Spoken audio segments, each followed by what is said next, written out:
Hello, welcome to Sketchman Draws. This is Boris. So today we'll be talking about how to draw a scene. So you can check out my content on my website, sketchmanboris.com. Follow me on Instagram at sketchman_boris for my illustrations related to tutorials, and at Comics by Boris for my comic strips. And of course, if you haven't done so, please subscribe to this channel, Sketchman Draws, and so you can stay updated on the new videos every week and more. So without further ado, let's get to the topic of the video.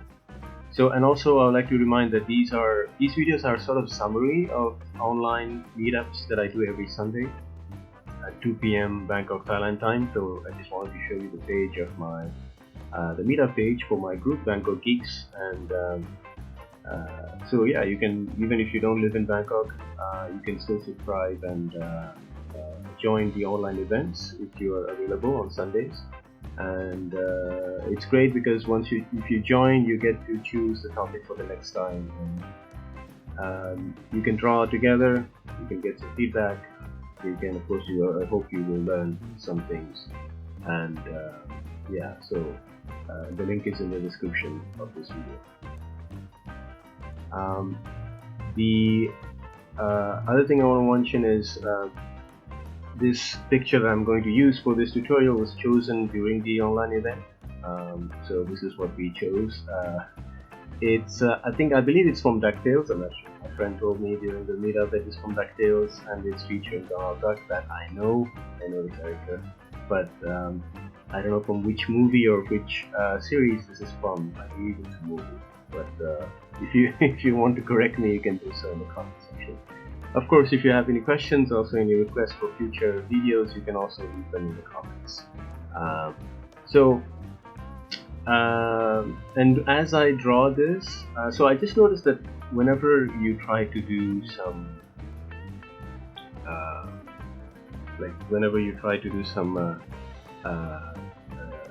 speed drawing, I feel like I don't really learn anything from other. Like, there are so many speed drawing videos, and I don't really learn how to draw. But rather, even if this video is long, I'll take you through the process. I'll try to think out loud, and so that you can at least learn something.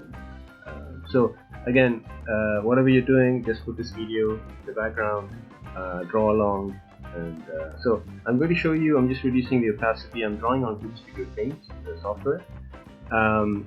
I define the horizon line. So horizon line is basically where your eye level is. And what this does is this allows me to sort of place the elements that will be important for to get the likeness of the reference picture. So that something I draw sort of looks like the reference picture. I mean, of course, we don't want to copy, but still we want to capture the composition, we want to capture the gesture. So for example, here I'm circling on the horizon line. I see that the two eyes, the hand, and the back of the hat are aligned on the horizon line, so that will be where I'll start. And if you've watched my other videos, you know that I usually start with the head of the character, because that gives me sort of an idea on how the rest of the body will be proportioned. So also, like you will see, like there is not one way to draw this, but here, for example, I'll be following this sort of flow. Like, I'll start with the head, then the beak, then the neck, and then I'll go into the arm, and then to the hand, and same thing with the other body parts. I'll put what I call foundation, which is, and you'll see, like we'll get to it in a moment. It's sort of like basic building blocks. Or I always say you need to think like a sculptor whenever I'm doing the tutorials. So these are the big pieces of clay that we put in place that you'll be working with later on.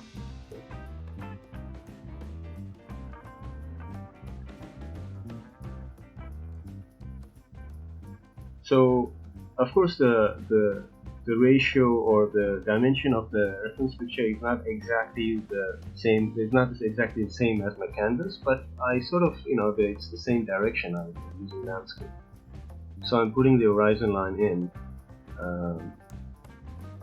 and then work from there. So when I talk about these foundations or building blocks or clay, these are just like primitive, really simple shapes that for me are just enough information to visualize what I'm trying to draw.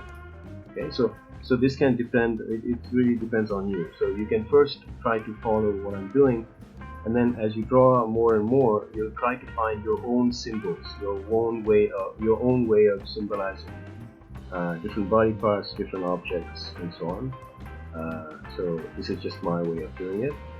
So as you can see, like, it's really like simple. I'm almost well, if I have to explain, I'm almost putting the outline of the body parts, I feel.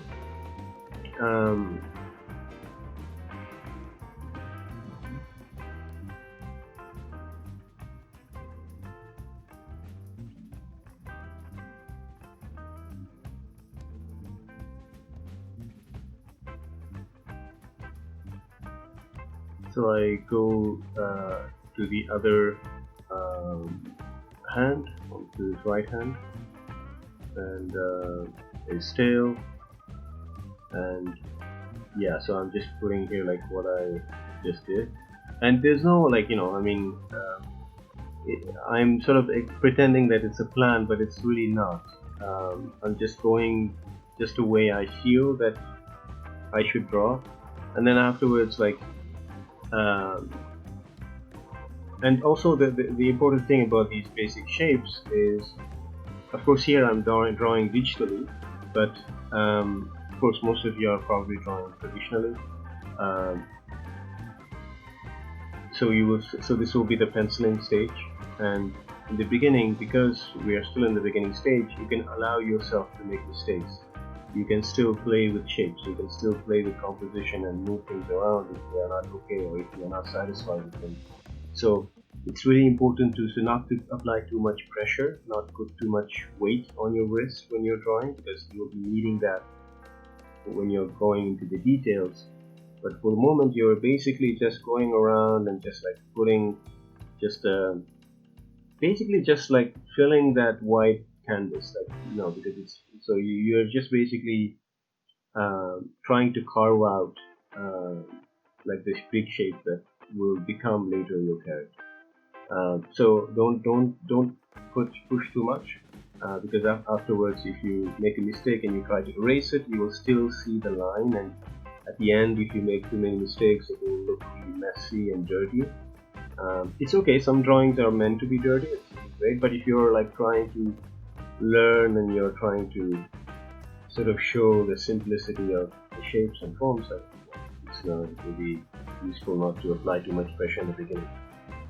This part here is a really great example of like the 3D geometrical shapes, almost like a still life within a scene, because you can see sort of where the objects are placed. Again, so for example, you see the jar is next to the box, and in front of the box there's this can of beans, which is basically a cylinder, and I think it's written soda crackers. I don't know what they are. People who grew up in the United States might know. The box of soda crackers is basically a cuboid.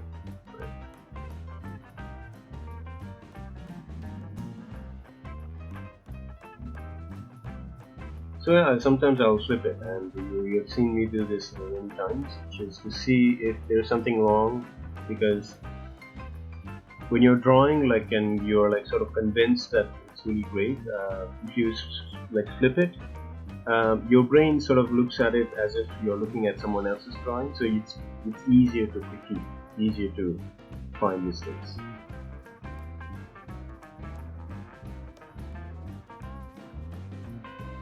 Again, I'm not, as you can see, like, it's pretty, like, it's almost like, yeah, I just traced the outline of the objects from the picture.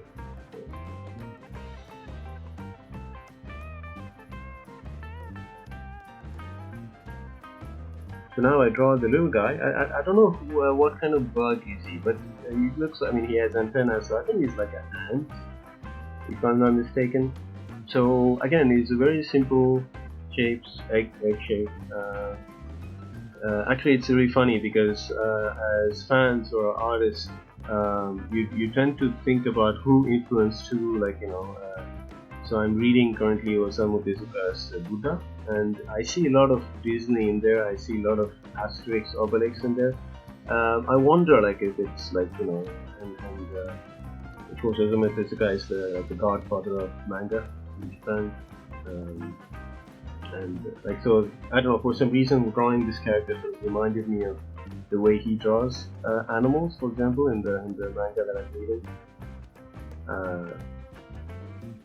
Most notably that egg-shaped eyes for the eyes.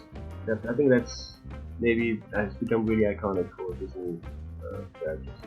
So now I'm just and Clip Studio Paint, which is perfect for comic book artists, and that's why I'm using it, allows you to do this, which is to turn that underdrawing into like blue pencil lines, and then I can draw over with black.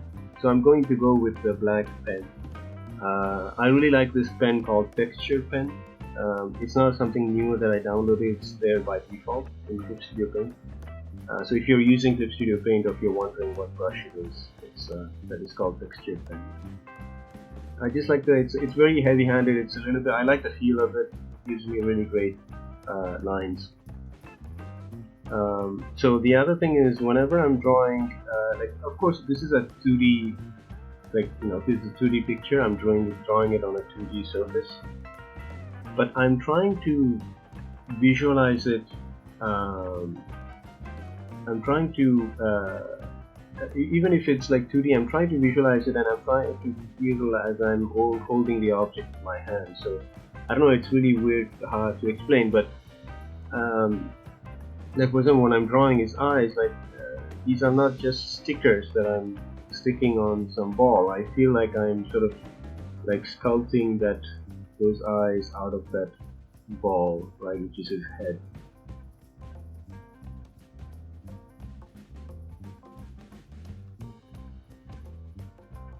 I'm not a really big fan of clean lines. Here I'm just using the pen so that it really shows clearly on the screen.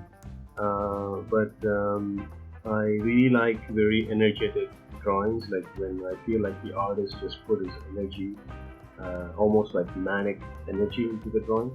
Of course, this is a cartoon drawing, so the lines are well defined, the lines are very cartoony and well defined,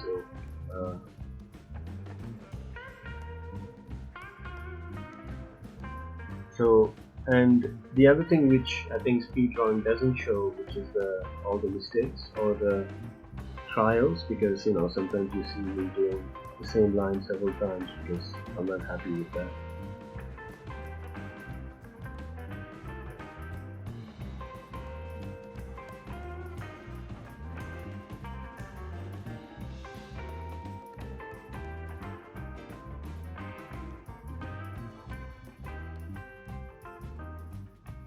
So drawing the eye, of course, because we're trying to capture the scene, and in this scene, so there's sort of a drawing scene is fun because there's a storytelling element to it. Even if you haven't watched the movie, or just by watching the drawing, you sort of maybe form the story in your head.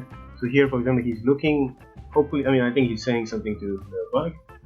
So he's basically looking at the bug. So you have to make sure that the eye line is going towards the bug.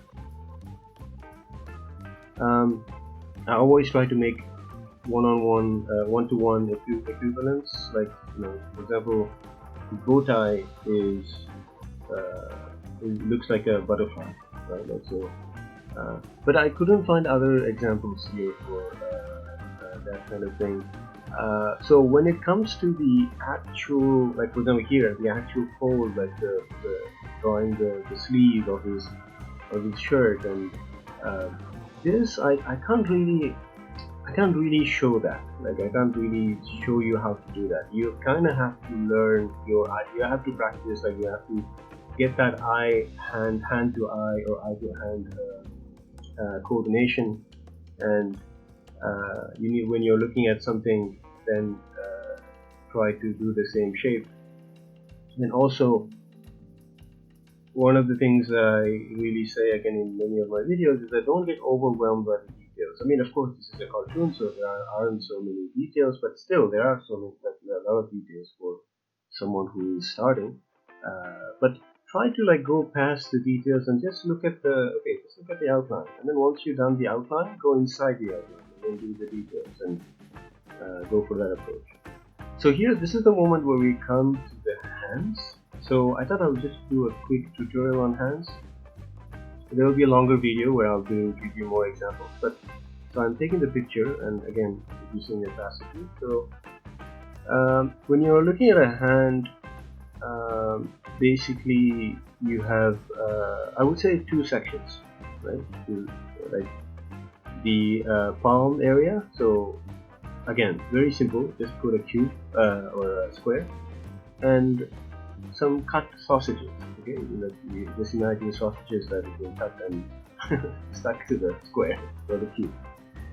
If you're thinking in 3D. Now, of course, you know this. Like when you look at something in different angles, the shape, the outline might change, right? So here, for example, in this case, the palm takes the shape of almost like a half egg, like if you cut the egg in half. And then, I just add the fingers, like sausages, and yeah, there you have it. So, and I'll do a video about this, and so same thing here, where I'll also take real life photographs to explain this, and yeah.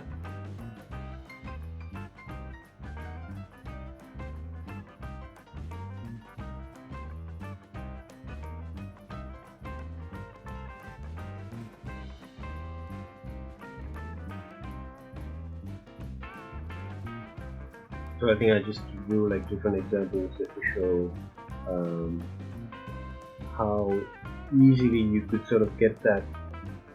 Again, we're just trying to get that model, that foundation for the hand, and then you can use that and draw the actual hand over it, right? But you need something to hold or keep that shape consistent, and gives the illusion that it's you are drawing in 3D space. Like I said, like even if these are 3D shapes, flat shapes, I'm trying to visualize them in a way that they are almost like they are 3D, and I feel like that helps me draw them in an accurate way.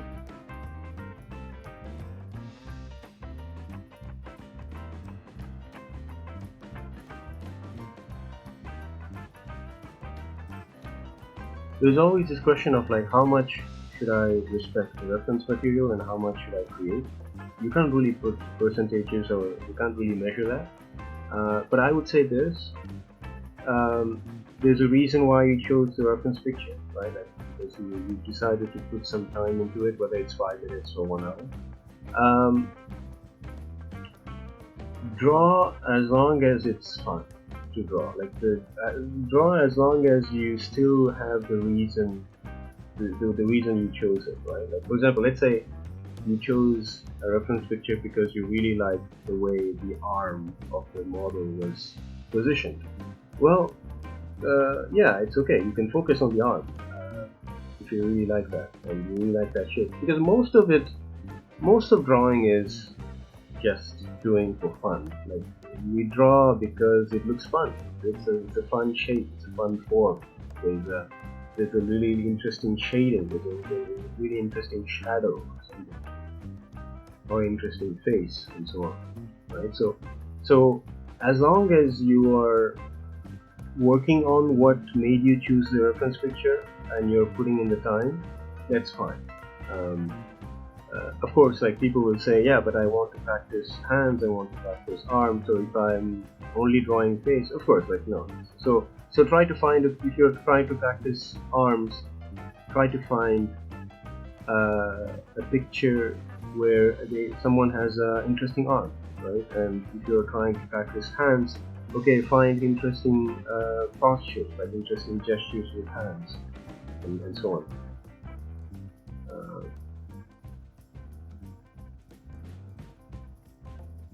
But it's like you should not lose your love of drawing, is what I'm saying.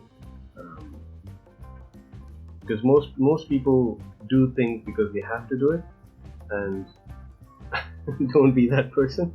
Just do things because you want to do them, because you'll be a happier person, and it will show in your drawings. And in turn, it will make the other person sort of energized, and those things can't be measured. And there is a reason why some picture illustrations work and some don't. Some illustrations touch you emotionally and others don't, because the person who created it somehow put his emotions or her emotions into that artwork. So here, when you are drawing the jar, if you look at the reference picture, it's actually. Oh, by the way, speaking of reference pictures, I think this is your first video. I usually have a wall where I pin the pictures that I use for these videos. So it's called How to Draw References, and the link is in the description below. So you can find this picture in that too. So as I was just saying, because the jar is made of glass, in the reference picture they drew it with white outline. So show that it's glass, but here of course we are not going to color, we're just drawing it. So I'm just sort of erasing some parts of the straws that are inside, so it sort of denotes that we don't see, it's like just to show that it's glass. And for some reason that symbol works with people, like smiley face, people recognize it as a face. So there are some symbols that your brain will be able to at least fill the rest, or at least recognize as real.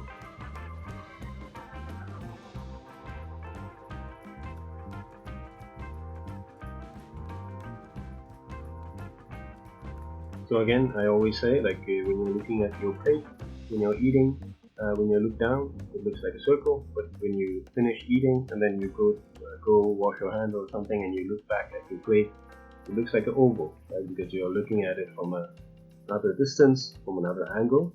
It's the same thing here. They are sitting on what looks like a square or like a rectangle, but when the camera is where it is, it sort of looks different.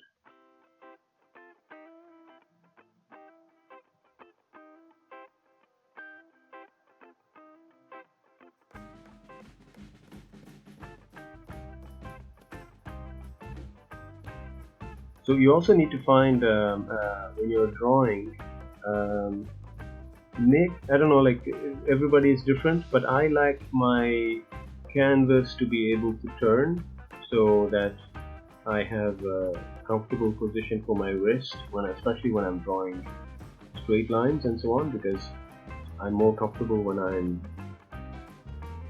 moving my hand towards, from my body towards out of my body, like when I'm throwing, I'm what people call a thrower.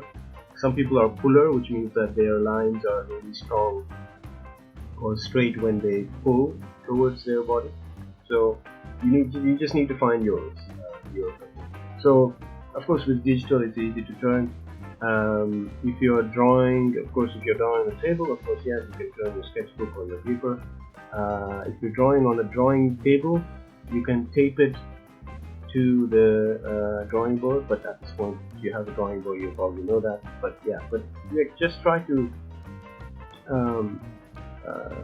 move that canvas. I think it can be interesting, and will help you achieve those difficult lines.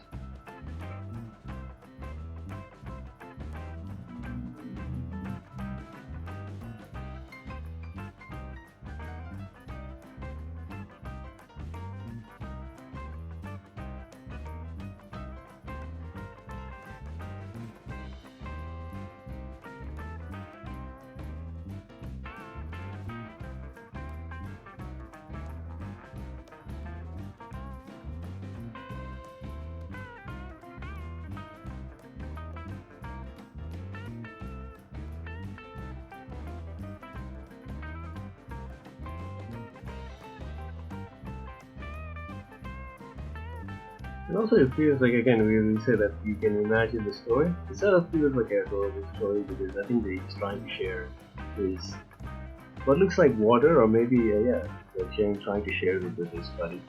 So again, I think the last thing I think I was going to do is to do the wood texture on the like the where they are sitting on, and so yeah, texture is it can be like an interesting thing to experiment.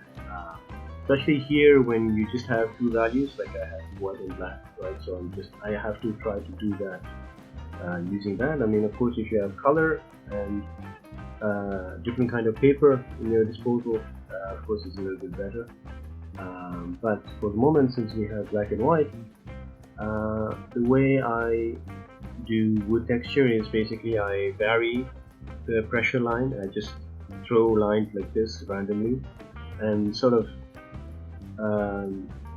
there, and I try to keep them not the same length and not the same. They are not placed in the same location, so that gives that organic feel, and it also sort of emulates that those what we call veins on the wood, the textures.